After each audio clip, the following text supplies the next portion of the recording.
शांति। एक बार एक हीरे का व्यापारी था। एक बड़ा सेठ उसकी दुकान पर आया और कहा कि मुझे आपसे हीरो का बड़ा सौदा करना है, लेकिन पहले मैं सैंपल देखना चाहता हूँ। व्यापारी ने कहा कि मैं अभी घर से ले आता हूँ। घर पास ही था। वह घर में गया और वापस आया। उसने सेठ से कहा, मैं क्षमा चाहता हूँ, मैं इस समय आपको सैंपल नहीं दिखा सकता, क्योंकि सैंपल जिस अलमारी में रखा है उसकी चाबी मेरे पिताजी के सिरहाने के नीचे है और इस समय वह गहरी नींद में है। कुछ समय से बीमार चल रहे हैं और ठीक से सो नहीं पाते। आज उनको गहरी नींद आई हुई है। मैं उन्हें डिस्टर्ब नहीं करना चाहता।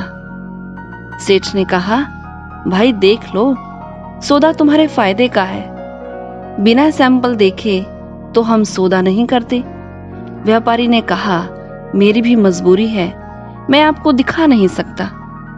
व्यापारी ने फिर कहा कि यह सौदा नहीं हुआ तो आपको लाखों का नुकसान हो जाएगा। व्यापारी ने जवाब दिया, भले हो जाए, लेकिन मैं अपने पिताजी की नींद में बाधा नहीं डाल सकता।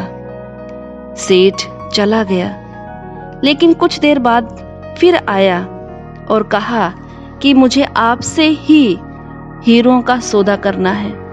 मुझे सैंपल भी नहीं देखना है और सौदा पक्का।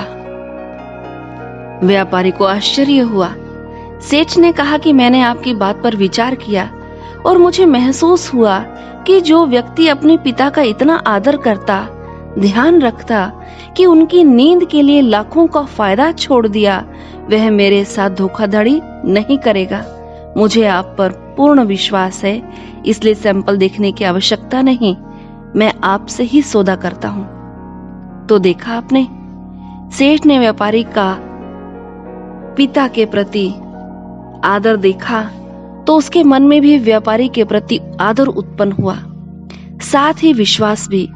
तभी तो उसने इतना बड़ा सौदा किया, बिना सैंपल देखे, बिना जांचे परखे कर लिया। तो यह है आदर की कमाल। ओम शांति।